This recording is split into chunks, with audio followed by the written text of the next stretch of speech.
It might have been a convenient coupling, ouch, but the Canadian corner store giant Alimentation Couche-Tard is going to have to work nights solo. The company has dropped a $46 billion US offer to buy the Japanese convenience chain 7 & I. We're joined by Barry Schwartz, Chief Investment Officer and Portfolio Manager at Baskin Wealth. Barry, investors seem mildly pleased that this deal has fallen apart. Some analysts saying this wasn't a surprise, that it looked like the offer was in trouble. Andy, how you doing? Thanks for having me. So the bottom line is, if you go back to Couche-Tard's bid in August of 2024, it was really super opportunistic. If we recall, during that time, the Japanese stock market had a few bad days in a row. The market at one point, it almost kind of crashed. The Japanese yen was weak. Interest rates in Japan were low. Couche-Tard stock had doubled over a 3-year period. It was sitting at an all-time high, and 7 & I stock was trading at a very low valuation after really terrible operating results for a number of years. And so I think the Japanese shareholders of 7 & I really have to thank Couche-Tard for kickstarting, at least the 7 & I management team for taking some actions, and the 7 & I stock is still significantly higher than it was pre Couche-Tard's bid in August of 2024. The bottom line was the market spoke, and it reflected in Couche-Tard's stock price. The stock fell to as low as $65 a few weeks ago versus $80 where it was when it made the bid. And so I think a lot of investors were worried about dilution, rising debt levels, as well as quite frankly, mediocre results in the last few quarters for Couche-Tard. So it's not the right time.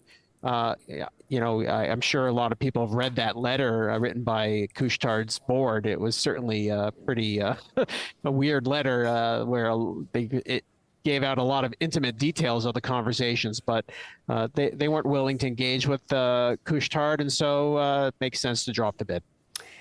We're looking at a 5-year chart for Couche-Tard, still up nicely in the past half decade, and maybe we could look at a 10-year chart. But the company has won a reputation over the years of being an excellent takeover practitioner. Andy, they're one of the best. They're one of the best to do it. And if you look at the long-term compound return of Couche-Tard, I think going back 30 years, like 30% compound, they've bungled some things in the past. They tried to acquire Carrefour, the French supermarket, in 2021. They abandoned that bid as well. And 3 years later, the stock doubled.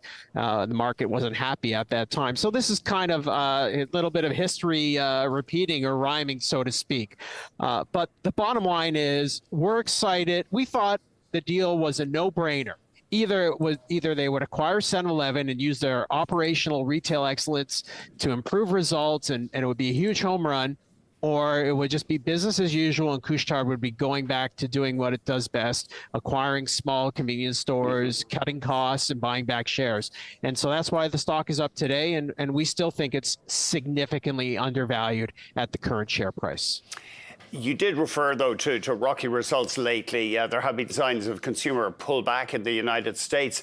And BMO said in July that a big chunk, about 40% of their U.S. merchandise sales, not gas, was tobacco. And the fundamentals for that business are slowly declining. Is that a worry?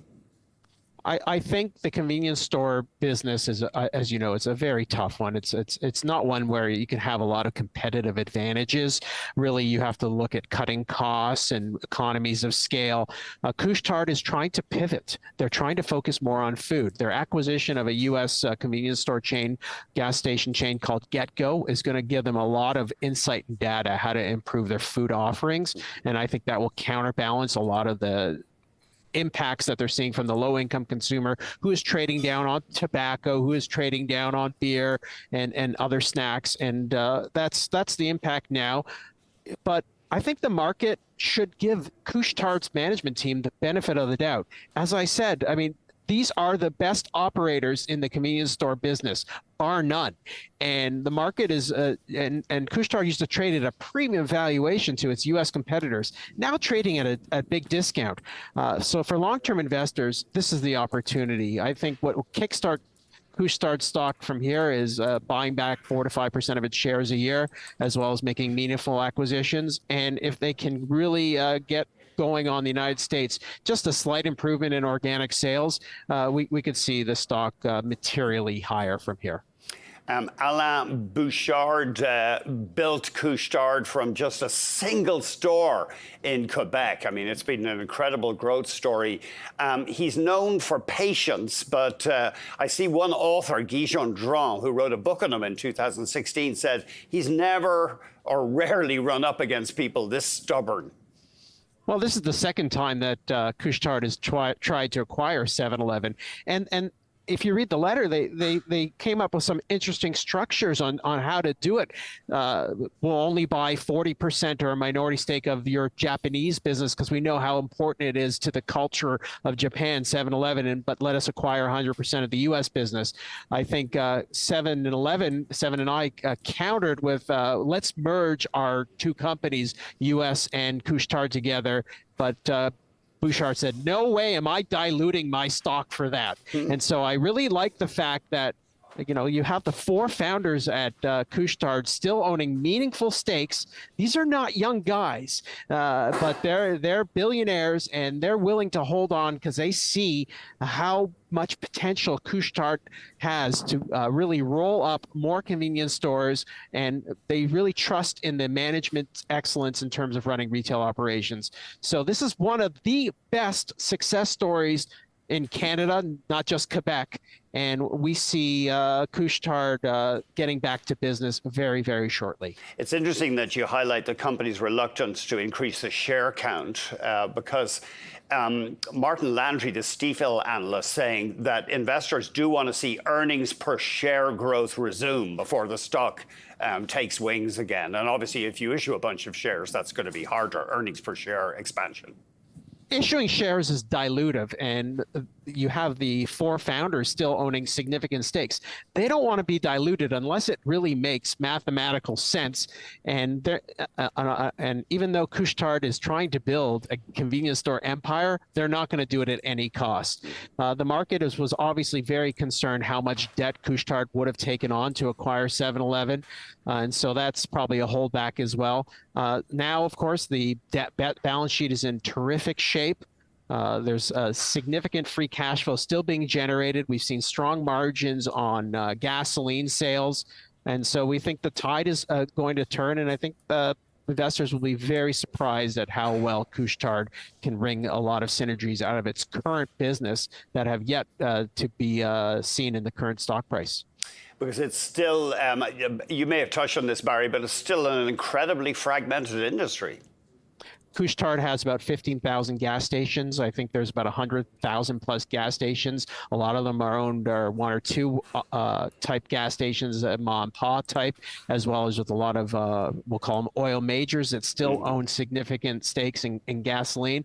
And then there's more potential to add on better food quality, a better convenience, more products, as well as Couche-Tard really has no exposure in Latin America or Asia. So there's potential. This is a big, big world, and Couche-Tard has a big market cap and just terrific knowledge and excellence. So for us, it's a really exciting opportunity, and I'm so happy I can continue to buy more shares. This was an $80 stock before it made the acquisition. It got up to $80 this morning, $72.60 today. Still trading as if Couche-Tard doesn't know what it's doing in terms of running a business.